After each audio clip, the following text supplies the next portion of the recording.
প্রিয় শিক্ষার্থীরা, আজকে আমরা কেমিস্ট্রি পরীক্ষা 1-এর যে প্রশ্নপত্র রয়েছে তার সলভ ক্লাস দেখব। দেখো, আমাদের এখানে সৃজনশীল অংশের যে প্রশ্নগুলো রয়েছে তার মধ্যে প্রথম যে উদ্দীপক রয়েছে সেখানে দুইটি মডেল দেওয়া আছে, একটা হলো মডেল এ আর একটি মডেল বি। মডেল এতে আমরা দেখতে পাচ্ছি একটা কক্ষপথ, তার মানে এই মডেলটা মূলত রাদারফোর্ড পরমাণু মডেল। মডেল বিতে দেখতে পাচ্ছি তিনটা কক্ষপথ, যেখানে কে, এল, এম ইত্যাদি দ্বারা কক্ষপথগুলোকে চিহ্নিতকরণ করা রয়েছে। পাশাপাশি দেখো শক্তি শোষণ বিকিরণের চিহ্ন রয়েছে, তার মানে আমরা বুঝতে পেরেছি এটা হলো বোর পরমাণু মডেল। আচ্ছা, তাহলে আমরা দুইটা মডেলের মধ্যে একটা পেলাম রাদারফোর্ড পরমাণু মডেল, একটা পেলাম বোর পরমাণু মডেল। আমরা সৃজনশীল অংশের প্রশ্নে চলে আসি। দেখো, আমাদের প্রশ্নে যে অংশটু রয়েছে, কয়ের যে প্রশ্ন রয়েছে, সে কয়ের প্রশ্নে রয়েছে যে প্রতীক কাকে বলে। তাহলে প্রতীক কাকে বলে?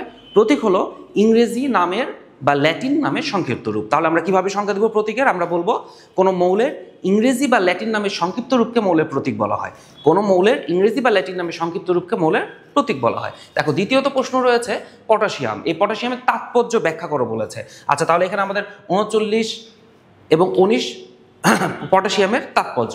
তাহলে দেখো, আমাদের 39, 19 পটাশিয়াম। এই ক্ষেত্রে আমরা প্রথমত ব্যাখ্যা করব যে মৌলের প্রতীক হচ্ছে পটাশিয়াম। মৌলের প্রতীক কি? প্রতীক হচ্ছে পটাশিয়াম। আর আমরা জানি পরমাণুর মাথার উপরে থাকে মাস নাম্বার। তাহলে এখানে মাস নাম্বার কত? মাস নাম্বারকে আমরা সাধারণত এ দ্বারা রিপ্রেজেন্ট করে থাকি। মাস নাম্বার হচ্ছে 39। তাহলে মাথার উপরে থাকবে মাস নাম্বার। পরমাণুর পায়ের নিচে থাকে প্রোটন নাম্বার। প্রোটন নাম্বার তাহলে কত? প্রোটন নাম্বার হচ্ছে 19। আমরা যদি এই দুইটার অন্তঃফল করি তাহলে আমরা পেয়ে যাবো নিউটন নাম্বার। দেখো, তাহলে এখানে নিউটন নাম্বার কত? নিউটন নাম্বার হচ্ছে 20।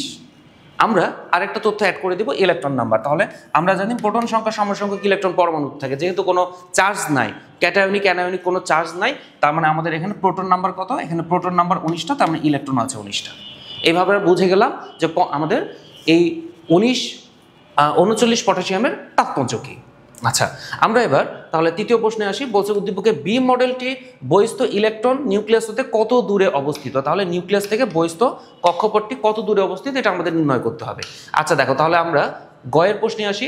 বি মডেলের ক্ষেত্রে বহিস্থ ইলেকট্রনে চলে যাই 1, 2, 3। তাহলে বহিস্থ ইলেকট্রন আছে কোন কক্ষপথে? এম সেলে। বহিস্থ ইলেকট্রন আছে এম সেল, মানে 3 নাম্বার সেলে। দেখো, যেহেতু নিউক্লিয়াস থেকে কত দূরে অবস্থিত, তাহলে আমরা আগে সাইন নোটগুলো লিখে ফেলি। আমাদের প্রথমত আসি এন এর মান। তাহলে এন এর মান এখানে কত? 3। আচ্ছা, আমরা নির্ণয় করব নিউক্লিয়াস থেকে কত দূরে অবস্থিত, ব্যাসার্ধের মানটা কত। দেখো, আর এবং এন দিয়ে আমাদের যে সূত্র রয়েছে সেটা হচ্ছে কৌণিক ভরবেগের সূত্র, অর্থাৎ mvr সমান NH ডিভাইডেড 2π। NH divided 2π। তাহলে এখানে বাকি যে মানগুলো রয়েছে ম্যাক্সিমাম মান কিন্তু কনস্ট্যান্ট মান, অর্থাৎ মুখস্থ মান।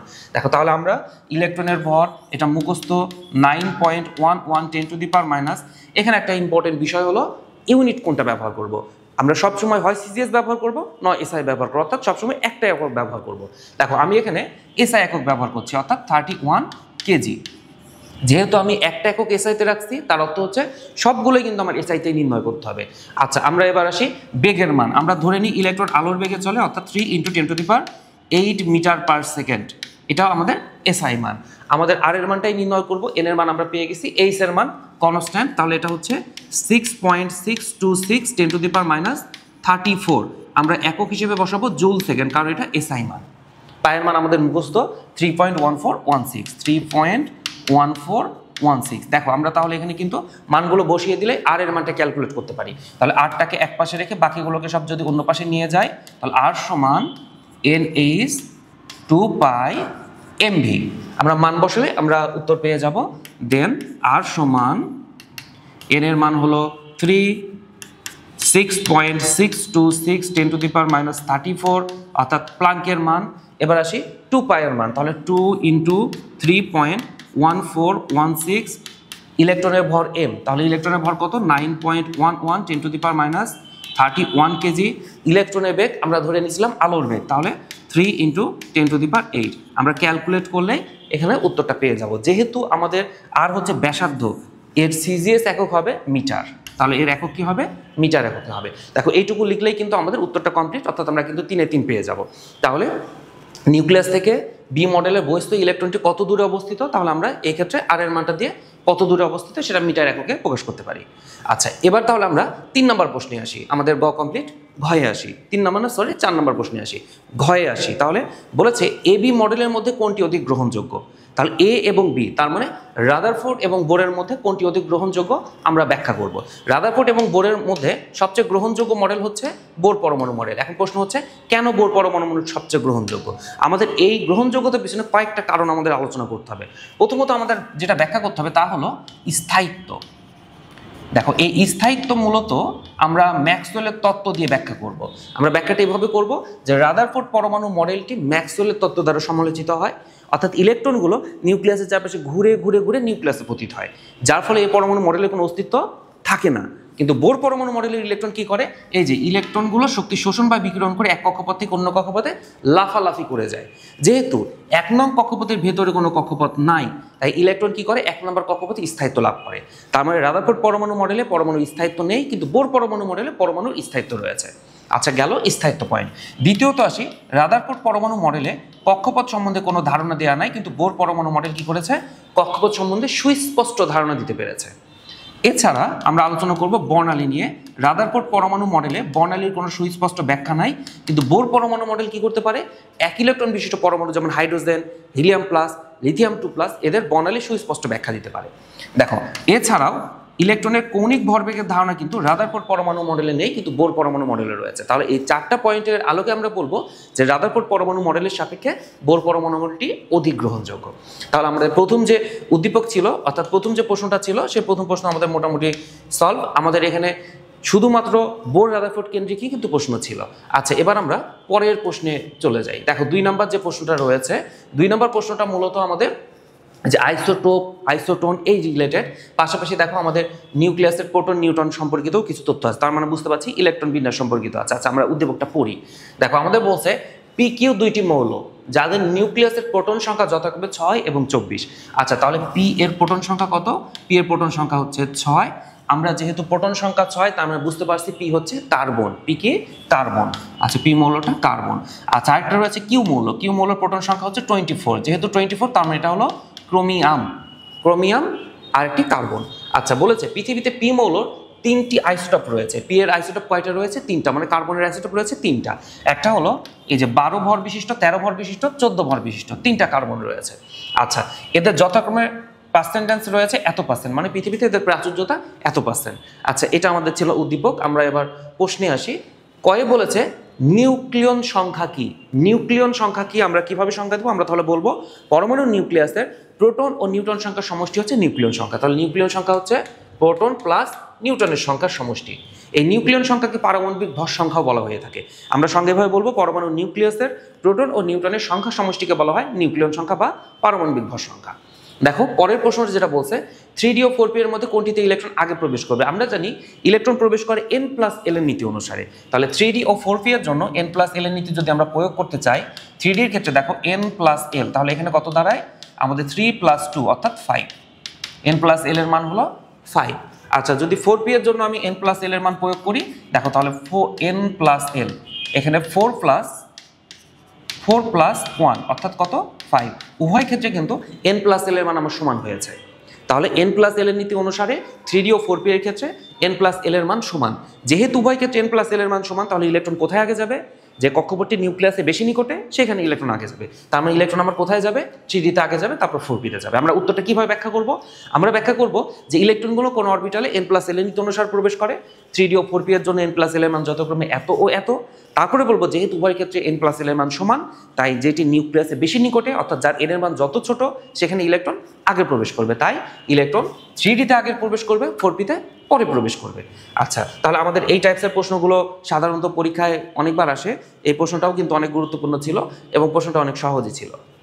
আমরা এবার গয়ের প্রশ্নে চলে যাই। গয়ে বলছে উদ্দীপকের পি মৌলের গড় পারমাণবিক ভর নির্ণয় করো। পি মৌলের গড় পারমাণবিক ভর, দেখো পি মৌলের ক্ষেত্রে কিন্তু আমার পার্সেন্টেজ দেওয়া আছে গড় পারমাণবিক ভর। এই উত্তরটা খুবই ছোট, কিন্তু আমাদের এই প্রশ্নটা কিন্তু অনেকবার এসেছে। আচ্ছা তাহলে গড় পারমাণবিক ভর, পারমাণবিক ভর, যেহেতু পারমাণবিক ভর আমরা নির্ণয় করছি, আমরা নর্মালি চেষ্টা করবো অ্যাটমিক মাস ইউনিটে ব্যবহার করার, কিংবা যদি আমি 1 মোলার হিসেবে করতাম তাহলে আমরা বলে দিতাম যে 1 মোলার। যদি আপেক্ষিক শব্দ ব্যবহার থাকতো তাহলে একক থাকতো না। আচ্ছা দেখো তাহলে আমরা আসি প্রথমত এই 12 ভর বিশিষ্ট পি আছে কত পার্সেন্ট, 94.92%। আচ্ছা, তাহলে আমরা লিখলাম 12 ভর বিশিষ্ট পি আছে 94.92%। আচ্ছা, গেল, এটা হচ্ছে প্রথম পি এর জন্য। দ্বিতীয়ত আছে 13 ভর বিশিষ্ট পি, এ আছে কত 2.257%। তাহলে 13 ভর বিশিষ্ট পি, এ আছে 2.257%। আচ্ছা, এবার তৃতীয়ত আসি। তৃতীয়ত আমার কত আছে? তৃতীয়ত আছে 14 ভর বিশিষ্ট পি, এটা 2.82%। তাহলে 14 ভর বিশিষ্ট পি, 14 ভর, এ আছে 2.82%। আচ্ছা, আমার সর্বমোট পার্সেন্টেজ কত? সর্বমোট পার্সেন্টেজ হচ্ছে 100। তাহলে ভাগ 100%। আমাদের যে এককটা এখানে আসবে সেই এককটা আমরা যেহেতু পারমাণবিক ভর বলেছি, অর্থাৎ পরমাণুর ভর বলেছি, তাই আমরা অ্যাটমিক মাস ইউনিটে লিখব। পরমাণুর ভর বললে আমরা কি বলবো? অ্যাটমিক মাস ইউনিটে লিখবো। এখানে আমাদের একটা বিষয় মনে রাখতে হবে, যদি আমরা বলতাম আপেক্ষিক পারমাণবিক ভর তাহলে কোনো একক লিখতাম না। এখানে যদি আমি আপেক্ষিক শব্দ ব্যবহার করতাম তাহলে কোনো একক লিখতাম না। আর যদি আমি বলতাম মোলার পারমাণবিক ভর তাহলে আমি এখানে গ্রাম একক ব্যবহার করতাম। আমি আরেকবার বলছি, যদি মোল হয় তাহলে গ্রাম, যদি একটি হয় তাহলে অ্যাটমিক মাস ইউনিট, আর যদি আপেক্ষিক শব্দ থাকে তাহলে সেই ক্ষেত্রে কোনো একক থাকবে না। তাহলে আমাদের এই বিষয়গুলো মাথায় রাখতে হবে। এগুলো কিন্তু সচরাচর আমরা ভুল করি, ঠিক আছে? আর এই টপিকসগুলো ভুল করলে দেখা যাচ্ছে আমাদের এককের জন্য 1 মার্ক হয়তো বা কাটা যেতেই পারে। আচ্ছা, এবার আমরা 4 নম্বর প্রশ্নে ফিরে আসি। দেখো 4 নম্বরে কি বলেছে? 4 নম্বরে বলেছে যে কিউ মৌলের ইলেকট্রন বিন্যাস সাধারণ নিয়মের ব্যতিক্রম কিনা তা বিশ্লেষণ করো। কিউ ছিল ক্রোমিয়াম, আমরা জানি ক্রোমিয়াম, কপার, এদের ইলেকট্রন বিন্যাস সাধারণ নিয়মের ব্যতিক্রম। আচ্ছা, তাহলে আগে কিউ মৌলের ইলেকট্রন বিন্যাসটা একটু করে নিই। কিউ 24। তাহলে দেখো আর্গনের পরে ইলেকট্রন যাবে n+l এর নীতি অনুসারে 4s এ, কয়টা? 2টা। তারপর 3d-তে যাবে কয়টা? 4টা। এটা হওয়ার কথা ছিল, কিন্তু বাস্তবে এটা সঠিক নয়। কেন সঠিক নয়? কারণ আমরা জানি পূর্ণ অর্ধপূর্ণ অবস্থায় অরবিটালগুলো সর্বাধিক সুস্থিতিশীল থাকে। পূর্ণ অর্ধপূর্ণ অবস্থায় অরবিটাল সর্বাধিক সুস্থিতিশীল থাকে। এই সুস্থিতিশীলতার জন্য 4s এর একটা ইলেকট্রন 3d-তে চলে যাবে। যে উভয় অর্ধপূর্ণ অবস্থা প্রাপ্ত হবে তখন ইলেকট্রন বিন্যাস হবে আর্গন 4s1 3d5। আর এই জন্য দেখো এটা সাধারণ নিয়মে ব্যতিক্রম, কারণ সাধারণ নিয়মে আমাদের 4s ফিল আপ করার পর 3d ইলেকট্রন যাওয়ার কথা, কিন্তু এখানে 4s ফিল আপ না করে ইলেকট্রন 3d-তে চলে গেছে। এই জন্য ইলেকট্রন বিন্যাসটা ব্যতিক্রম। আমরা উত্তরটা কিভাবে করবো? আমরা নর্মালি আগে বলে নিব যে ইলেকট্রন বিন্যাসটি এটি হওয়ার কথা ছিল n+l এর নীতি অনুসারে, কিন্তু এটি সঠিক নয়, কারণ অরবিটালগুলো পূর্ণ অর্ধপূর্ণ অবস্থায় সর্বাধিক সুস্থিতিশীল থাকে। এই জন্য 4s এর একটা ইলেকট্রন 3d-তে চলে যাবে, উভয় অর্ধপূর্ণ অবস্থা প্রাপ্ত হবে, তখন ইলেকট্রন বিন্যাস হবে এত, যা সাধারণ নিয়মে ব্যতিক্রম। তাহলে এই প্রশ্নটা অনেক কমন একটা প্রশ্ন। আশা করছি আমরা এই টাইপসের প্রশ্ন পরবর্তী পরীক্ষাগুলোতে আসলেও ইনশাল্লাহ পারবো। আচ্ছা, তাহলে আমাদের 2 নম্বর সৃজনশীলটা সলভ হয়ে গেল। এবার আমরা পরবর্তী সৃজনশীলের দিকে যাই। আমরা 3 নম্বর সৃজনশীলে চলে যাই। দেখো, তাহলে আমাদের 3 নম্বর সৃজনশীল এখানে ছিল না, আমাদের 3 নম্বরে ছিল এক কথায় উত্তর। বাস্তবে এই প্রশ্নগুলো এক কথায় উত্তর বললেও কিন্তু এটা আমাদের নর্মালি ক্ষয়ের যে প্রশ্নগুলো আছে সেই ক্ষয়ের প্রশ্নের মতো, তার মানে এক লাইনে কিন্তু উত্তর হয় না, আমাদের কয়েক লাইনে কিন্তু ব্যাখ্যা দিতে হয় 2 মার্কসের জন্য। আচ্ছা দেখো, তাহলে আমাদের সংক্ষিপ্ত প্রশ্ন উত্তরের মধ্যে প্রথমত আছে প্রোটিয়ামের নিউটন সংখ্যা 0 ব্যাখ্যা করো। আচ্ছা, আমাদের আগে জানতে হবে প্রোটিয়াম কোনটা। দেখো, প্রোটিয়াম হচ্ছে 1 হাইড্রোজেন। প্রোটিয়াম কোনটা? 1 হাইড্রোজেন, এর নাম হচ্ছে প্রোটিয়াম। প্রোটিয়ামের নিউটন সংখ্যা কেন 0? দেখো, পরমাণু মাথার উপরে থাকে মাস নাম্বার, মাস এখানে কত? 1। মাথার উপরে মাস নাম্বার আর পায়ের নিচে থাকে প্রোটন নাম্বার, তাহলে পায়ের নিচে আছে প্রোটন নাম্বার কত? 1। তাহলে এই দুইটাকে অন্তর্ফল করলেই তো আমি নিউটন সংখ্যা পেয়ে যাই। নিউটন সংখ্যা কত? 0। জাস্ট দেখাই দিলাম, প্রুফ, এতটুকুই। তাহলে আমি সিম্বলটা লিখবো বা পরমাণুর প্রতীকটা লিখবো, লিখে এখানে মাথার উপরে মাস নাম্বার, পায়ের নিচে প্রোটন নাম্বার সহ লিখে তারপর বলে দেবো মাস নাম্বার এত, প্রোটন নাম্বার এত। আর নিউটন মূলত মাস নাম্বার থেকে প্রোটন নাম্বার বাদ দিলেই পাওয়া যায়, দেন নিউটন নাম্বার 0। তার মানে আমাদের প্রোটিয়ামের নিউটন সংখ্যা 0, প্রুভড। আচ্ছা, তাহলে এইটুকু লিখলে আমরা কিন্তু ক্ষয়ে জন্য বা 2 মার্কস এখানে পেয়ে যাব, এখানে আমাদের সমস্যা নাই। এবার আমরা পরবর্তীতে আসি, পরের যে প্রশ্নটা আছে সেখানে কি বলছে দেখি। পরমাণু বিদ্যুৎ নিরপেক্ষ ব্যাখ্যা করো। পরমাণু বিদ্যুৎ নিরপেক্ষ বা চার্জ নিরপেক্ষ কেন? দেখো, পরমাণু নিউক্লিয়াসের মধ্যে থাকে প্রোটন আর নিউট্রন, আর বহিস্থ কক্ষপথে থাকে ইলেকট্রন। যেহেতু ইলেকট্রন থাকে বহিস্থ কক্ষপথে, তাই এই যে আমি আলাদাভাবে উল্লেখ করলাম। দেখো, এই নিউটন চার্জ নিরপেক্ষ, কারণ নিউটনের কোনো চার্জ নাই। তাহলে পরমাণুতে চার্জ আছে কার? এই প্রোটনের চার্জ আছে আর ইলেকট্রনের চার্জ আছে। নর্মালি পরমাণুতে যতগুলো প্রোটন থাকে ততগুলোই কিন্তু ইলেকট্রন অবস্থান করে। পরমাণুতে যতগুলো প্রোটন থাকে নিউক্লিয়াসের বাইরে ততগুলোই কিন্তু প্রোটন অবস্থান করে। এই কথা কে বলছে? একথা বলছে বিজ্ঞানী রাদারফোর্ড। তাহলে রাদারফোর্ডের মতে নিউক্লিয়াসে যতগুলো ধনাত্মক চার্জের প্রোটন থাকে, বাহিরের কক্ষে তত সংখ্যক ঋণাত্মক চার্জের ইলেকট্রন থাকে। যেহেতু নিউটনের চার্জ নিরপেক্ষ, তাই পরমাণু সামগ্রিকভাবে চার্জ নিরপেক্ষ হয়, কারণ প্রোটন আর নিউট্রন সমচার্জ হয় বা সমান সংখ্যক হয় এরা নিউট্রালাইজ হয়ে যায়। আমরা উত্তরটা তাহলে কিভাবে ব্যাখ্যা করবো? আমরা বলবো নর্মালি পরমাণুর নিউক্লিয়াসে প্রোটন নিউট্রন থাকে, বহিস্থ কক্ষে ইলেকট্রন থাকে, এর মধ্যে নিউট্রন চার্জ নিরপেক্ষ। আর যেহেতু নিউক্লিয়াসের মধ্যে যতগুলো ধনাত্মক চার্জের প্রোটন থাকে, বাইরের কক্ষে তত সংখ্যক ঋণাত্মক চার্জের ইলেকট্রন থাকে। এই দুইটার সংখ্যা সমান হয়, পরমাণু সামগ্রিকভাবে চার্জ নিরপেক্ষ হয়ে যায়। তাহলে আমরা যদি এভাবে সুন্দর করে একটু সাজাই লিখতে পারি, আমরা ফুল মার্কস ক্যারি করতে পারবো ইনশাল্লাহ। এখানেও আমাদের তেমন কোনো সমস্যা হবে না। পরের প্রশ্নটা আমরা দেখি। দেখো পরের প্রশ্নটা বলছে 2D অরবিটাল সম্ভব নয় কেন?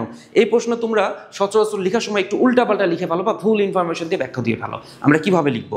আমরা প্রথমত বলবো 2D এর জন্য আমাদের প্রধান কোয়ান্টাম সংখ্যা n সমান কত? 2। যেহেতু 2D 2 নাম্বার কক্ষপথে অবস্থিত, তাই n এর মান কত? n এর মান 2।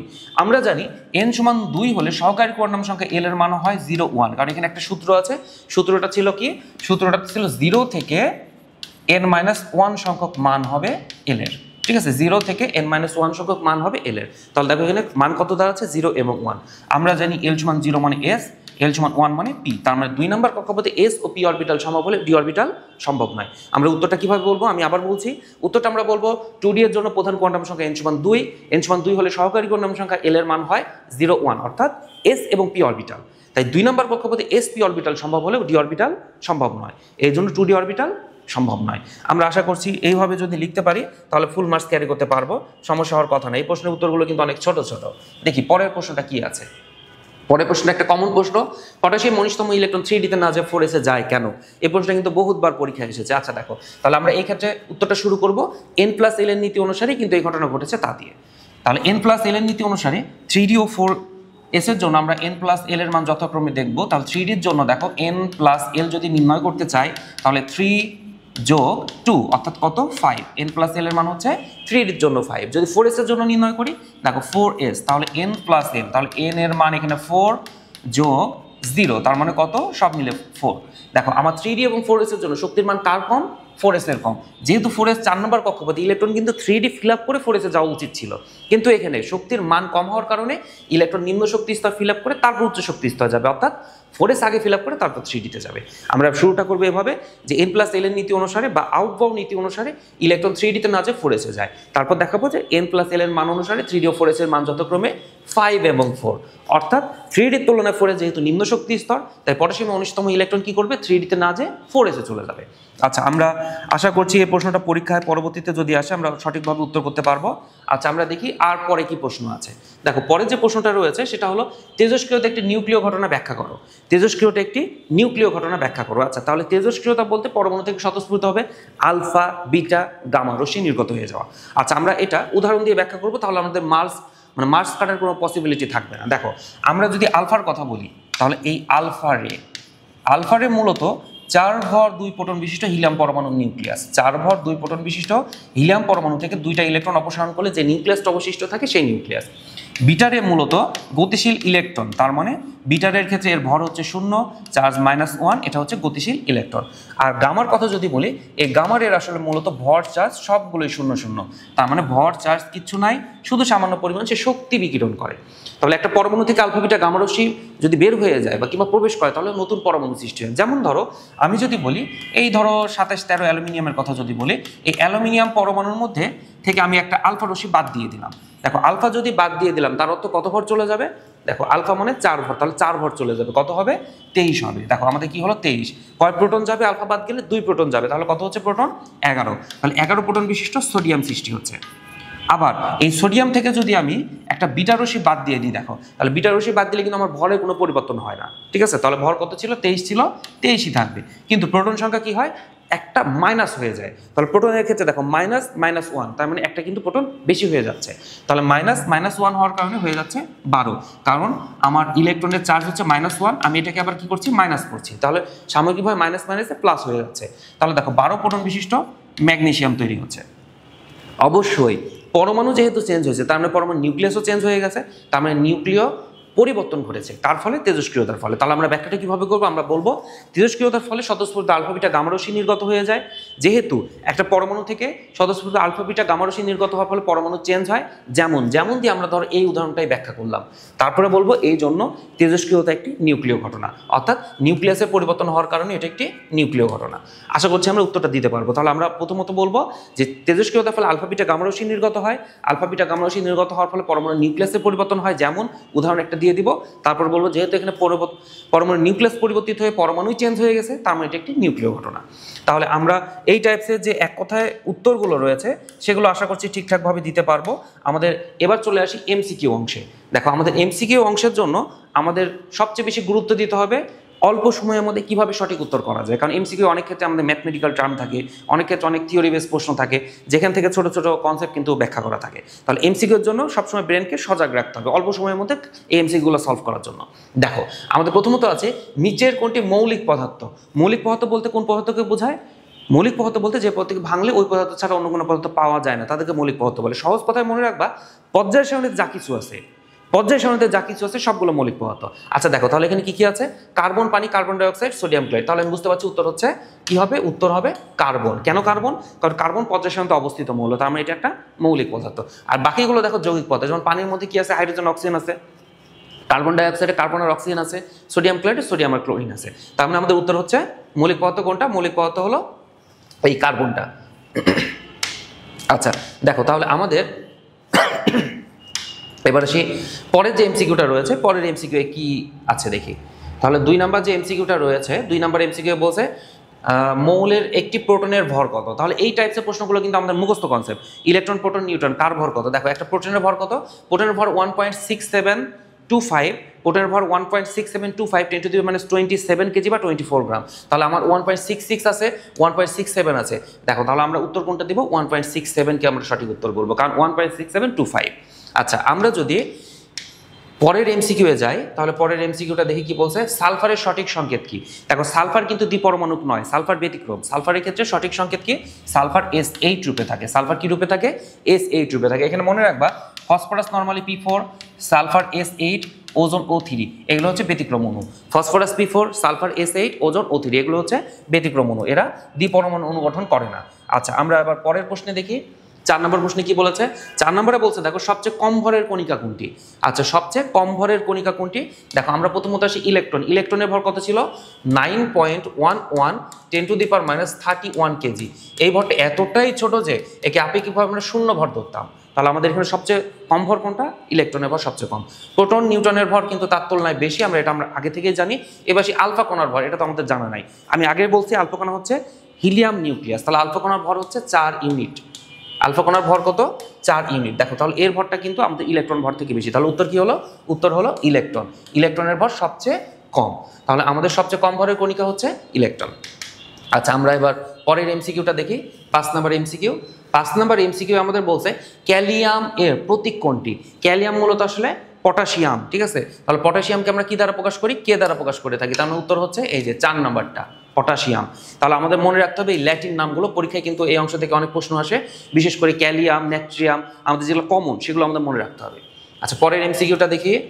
বলছে আলফা রশ্মির আপেক্ষিক চার্জ কত? আচ্ছা আলফা রশ্মির আপেক্ষিক চার্জ তাহলে কত? আলফা রশ্মি কোনটা ছিল? আলফা রশ্মি ছিল হিলিয়াম নিউক্লিয়াস। দেখো তাহলে 4 ভর 2 প্রোটন বিশিষ্ট হিলিয়াম পরমাণুর থেকে 2টা ইলেকট্রন অপসারণ হওয়ার ফলে 2+ তৈরি হয়েছিল। তাহলে আপেক্ষিক চার্জ কত? আপেক্ষিক চার্জ হচ্ছে +2। উত্তর হচ্ছে 2 নম্বরটা। তাহলে হিলিয়াম পরমাণুর নিউক্লিয়াস কত? নিউক্লিয়াস 2+ নিউক্লিয়াস, এই জন্য আমাদের উত্তর হচ্ছে 2 নাম্বারটা। আচ্ছা আমরা পরের এমসিকিউটা দেখি। 7 নম্বর বলছে নিচে কোনটি শুধুমাত্র পরমাণু নির্দেশ করে। এটা কিন্তু খুব ইম্পর্টেন্ট একটা প্রশ্ন, কারণ আমরা এই টাইপের প্রশ্ন সচরাচর ভুল করে থাকি। সবগুলোই কিন্তু এখানে পরমাণু রূপেই আছে, কিন্তু দেখো সোডিয়াম যেহেতু এক পরমাণু তাহলে সে হচ্ছে না, ম্যাগনেসিয়াম যেহেতু এক পরমাণু তাহলে সে হচ্ছে না, আয়রন যেহেতু এক পরমাণু তাহলে সে হচ্ছে না। তাহলে আমরা মনে রাখবো সকল ধাতুগুলো এক পরমাণু আর সকল অধাতু বা গ্যাসগুলো দ্বিপরমাণু। আমি আবার বলছি, ধাতুগুলো এক পরমাণু আর গ্যাসগুলো দ্বিপরমাণু। ধাতু মনে রাখবা কি করে? যে সকল পরমাণু নামের শেষে আম আছে, যেমন দেখো ফেরাম নামের শেষে আম আছে, তাহলে সে ধাতু এক পরমাণু। সোডিয়াম মানে নাইট্রিয়াম নামের শেষে আম আছে, তার মানে এ এক পরমাণু। ম্যাগনেসিয়াম নামের শেষে আম আছে, তাহলে সে এক পরমাণু। আর যাদের নামের শেষে জেন থাকে তারা সাধারণত গ্যাস হয়, তারা হয় দ্বিপরমাণু। যেমন হাইড্রোজেন নামের শেষে জেন আছে, তার মানে সে গ্যাস, সে হচ্ছে দ্বিপরমাণু। তাহলে আমাদের উত্তর কোনটা হলো? উত্তর হলো আমাদের হাইড্রোজেন, এ হচ্ছে সরি, হাইড্রোজেন হচ্ছে শুধু পরমাণু নির্দেশ করে, কারণ হাইড্রোজেন শুধু পরমাণু নির্দেশ করে, আর H2 এটা আমাদের অণু নির্দেশ করে, আর বাকিগুলো দেখো অণু পরমাণু সব একসাথে নির্দেশ করে। তাহলে আমাদের উত্তর এক্ষেত্রে কোনটা হয়েছে? উত্তর হচ্ছে হাইড্রোজেন। সে পরমাণু নির্দেশ করছে, যদি অণু নির্দেশ করতো তাহলে হতো H2। আর এই তিনটার ক্ষেত্রে দেখো এরা অণু পরমাণু উভয়টা নির্দেশ করছে। আচ্ছা, আমরা এই টাইপসের কনফিউজিং প্রশ্নগুলো আসলে একটু বুঝে বুঝে উত্তর করার চেষ্টা করবো, এগুলো একটু আমাদের ভুল বেশি হয়। দেখো 8 নম্বর বলছে পরমাণুর কেন্দ্রে নিউক্লিয়াসের ধারণা কে দেয়? পরমাণুর কেন্দ্রে নিউক্লিয়াসের ধারণা দিয়েছে বিজ্ঞানী রাদারফোর্ড। তার রাদারফোর্ড পরমাণু মডেল আবিষ্কার করার সময় আলফা বিচ্ছুরণ পরীক্ষার মাধ্যমে। এটা ছিল 1911 সালের ঘটনা। তাহলে আমার উত্তর কি হবে? উত্তর হচ্ছে রাদারফোর্ড পরমাণুর মাঝে নিউক্লিয়াস আবিষ্কার করেছে কত সালে? 1911 সালে। আর তিনি কিন্তু ওই নিউক্লিয়াসের ভিতরে প্রোটন আবিষ্কার করছে 1919 সালে। তাহলে সালগুলো খুব কাছাকাছি, ভুল হতে পারে, একটু মনে রাখবো। আমি আবার বলছি, নিউক্লিয়াস আবিষ্কার রাদারফোর্ড দ্বারা 1911 সালে, আর আমাদের প্রোটন আবিষ্কার রাদারফোর্ড দ্বারাই কিন্তু 1919 সালে। দেখো পরের প্রশ্নে কি বলেছে? বলছে পরমাণুর দ্বিতীয় কক্ষপথে একটি ইলেকট্রনের কৌণিক ভরবেগ কত হবে? আচ্ছা, যেহেতু কক্ষপথ বলছে 2 নাম্বার, তাহলে আমাদের দ্বিতীয় কক্ষপথের জন্য কৌণিক ভরবেগ কত? আমরা নর্মালি কৌণিক ভরবেগের সূত্র কি জানি? mvr সমান nh/2π, nh ডিভাইডেড 2π। যেহেতু দ্বিতীয় কক্ষপথ, আমার n এর মান কত? n এর মান 2। আচ্ছা, তাহলে n এর মান যদি আমি 2 বসাই, তাহলে 2π এবং 2h, দেখো উভয় ক্ষেত্রে কি 2 কাটাকাটি করে বাদ চলে যাচ্ছে না? তাহলে আমার সূত্র কি দাঁড়ায়? mvr সমান h/π, h/π। তাহলে আমার উত্তর কোনটা হচ্ছে? দেখো mvr সমান h/π, আমার উত্তর হচ্ছে 3 নাম্বারটা। তাহলে 9 নম্বরের উত্তর কত? 9 এর উত্তর হচ্ছে গ, mvr সমান nh/2π। সেখান থেকে nn কাটা গেল, n এর সাথে 2 কাটা যায়, mvr সমান h/π। এটা হচ্ছে আমার 9 নম্বরের 3 উত্তর। আচ্ছা, পরের এমসিকিউটা দেখি। ক্রোমিয়ামের তৃতীয় শক্তি স্তর কয়টি ইলেকট্রন আছে? তৃতীয় শক্তি স্তরে কয়টি ইলেকট্রন আছে? আমরা ক্রোমিয়ামের ইলেকট্রন বিন্যাস করি। ক্রোমিয়ামে একটু ব্যতিক্রম ইলেকট্রন বিন্যাস। তাহলে ক্রোমিয়ামের ইলেকট্রন বিন্যাস যেহেতু আমরা ওই যে ঘয়ে একবার নোট করেছি, তাহলে আমাদের এখানে সমস্যা হওয়ার কথা ছিল না। তাহলে 1s2, 2s2, 2sp6, thrice-s2, thrice-p6, 4s1, 3d5। এই যে ব্যতিক্রম ইলেকট্রন বিন্যাস। দেখো তৃতীয় কক্ষপথে ইলেকট্রন রয়েছে কয়টা? তৃতীয় কক্ষপথে রয়েছে 2টা, 6টা আর 5টা। তাহলে সব যোগ করে আমি কত পাচ্ছি? 2 + 6 + 5, অর্থাৎ আমাদের সব মিলে হচ্ছে 13টা ইলেকট্রন রয়েছে। তাহলে তৃতীয় শক্তি স্তরে ইলেকট্রন সংখ্যা কত? তৃতীয় শক্তি স্তরে ইলেকট্রন সংখ্যা 13টা, অর্থাৎ আমাদের 10-এর উত্তর হচ্ছে 10-এর উত্তর খ 2। তৃতীয় শক্তি স্তরে ইলেকট্রন রয়েছে 13টা। পরের এমসিকিউটা দেখি। দ্বিতীয় কক্ষপথে সর্বোচ্চ ইলেকট্রন ধারণ ক্ষমতা কত? তাহলে আমরা নর্মালি এটা 2n² সূত্র দিয়ে ব্যাখ্যা করে থাকি। কোন সূত্র? 2n² সূত্র। যেহেতু 2n², n এর মান এখানে কত? 2, তার মানে 2 × 2 এর উপর স্কোয়ার, তার মানে কত হচ্ছে? 2 এর উপর 2, তার মানে 4 × 2, তাহলে 8টি। তাহলে আমার দ্বিতীয় কক্ষপথে ইলেকট্রন থাকে কয়টি? 8টি। মনে রাখবো, প্রথম কক্ষপথে থাকে 2টি, দ্বিতীয় কক্ষপথে 8টি, তৃতীয়তে 18টি, আর চতুর্থতে 32টি। আমরা এভাবেও কিন্তু মনে রাখতে পারি। নর্মালি ক্যালকুলেট করলেই পাওয়া যায়, কিন্তু এটা যেহেতু সহজ প্রশ্ন, একটু মনে রাখার চেষ্টা করবো, কারণ ক্যালকুলেট করতেও তো আমাদের সময় অপচয় হবে। আচ্ছা, তাহলে আমরা 11 নম্বর সলভ করতে পারলাম। পরের প্রশ্নে যাই। পরের প্রশ্নে দেখো আমাদের কি বলছে? ডি উপশক্তির সর্বোচ্চ ইলেকট্রন ধারণ ক্ষমতা কত? এটা আমাদের মুখস্থ রাখতে হবে। এস এর 2টা, পিতে 6টা, ডিতে 10টা, এফে 14টা। তবে এটার জন্য কিন্তু আমাদের নির্ধারিত একটা সূত্র আছে। এই সূত্রকে বলা হয় 2 × 2sl + 1 এর সূত্র, 2 × 2sl + 1 এর সূত্র। আচ্ছা, তাহলে আমি একটু দেখি এখানে, যেহেতু আমার বলছে কত? যেহেতু বলছে ডি উপশক্তি স্তর, ডি এর জন্য দেখো আমার এল এর মান কত? এল এর মান 2, তার মানে 2 × 2 × 2 + 1। দেখো আমাদের ভেতরে ব্র্যাকেটের ভেতরে কত আছে? ভেতরে আছে 5, তাহলে 2 × 5, অর্থাৎ কয়টি টোটাল ইলেকট্রন রয়েছে? ডিতে 10টি। তবে পরীক্ষায় সূত্র প্রয়োগ করে মনে রাখা বা সূত্র প্রয়োগে ক্যালকুলেট করার সময় সাপেক্ষ, তাই মনে রাখবো যে এসে থাকে 2টা, পিতে থাকে 6টা, ডিতে থাকে 10টা, এফে থাকে 14টা। এভাবে মনে রাখবো, কারণ পরীক্ষায় আমাদের সময় এত বেশি পাওয়া যাবে না। আচ্ছা, পরের প্রশ্নে যাই। তাকে বলছে কোনটি ডি অরবিটাল অর্ধপূর্ণ? তাহলে আমাদের এই ক্ষেত্রে দেখতে হবে কোনটা ডি অরবিটাল অর্ধপূর্ণ আছে। দেখো এই ম্যাগনেসিসের ক্ষেত্রে আমাদের এসে থাকে 1টা, ডিতে থাকে 5টা, তাহলে আমাদের ম্যাগনেসিস সঠিক উত্তর। যদি আয়রনের কথা বলতাম, এসে থাকে আমাদের এখানে থাকে 2টা আর ডিতে থাকে 5টা, তাহলে এটা হচ্ছে সঠিক উত্তর। যদি আয়রনের কথা বলতাম, এসে থাকে 2টা, ডিতে থাকে 6টা, তাহলে এটা আমাদের সঠিক উত্তর নয়। যদি জিঙ্কের কথা বলি, এসে থাকে 2টা, ডিতে থাকে 10টা, তাহলে এটাও আমাদের সঠিক উত্তর নয়। কপারের ক্ষেত্রে S1 D10, এটাও সঠিক উত্তর নয়। তাহলে আমাদের বলছে অর্ধপূর্ণ, তাহলে উত্তর হচ্ছে ম্যাগনেসিস। তাহলে ম্যাগনেসিসের ক্ষেত্রে ডি অরবিটাল কি থাকে? অর্ধপূর্ণ অবস্থায় থাকে। আচ্ছা, আমরা তাহলে পরের এমসিকিউটা দেখি। বলছে শক্তির ক্রম অনুসারে কোনটি সঠিক? এই টাইপসের প্রশ্নগুলোর ক্ষেত্রে আমাদের ভুল হওয়ার পসিবিলিটি অনেক, কারণ এখানে শক্তির ক্রম এক জিনিস আর ইলেকট্রন প্রবেশের ক্রম আরেক জিনিস। যদি ইলেকট্রন প্রবেশের ক্রম বলে, তাহলে শক্তির ক্রমের উল্টা হবে। আচ্ছা, আমরা শক্তির ক্রমটা আগে নির্ণয় করে থাকি। দেখো এখানে বলছে 3D, 4P এবং 4D। 3Dর জন্য 3 + 2 অর্থাৎ 5। 3Dর জন্য আমাদের কত? 5।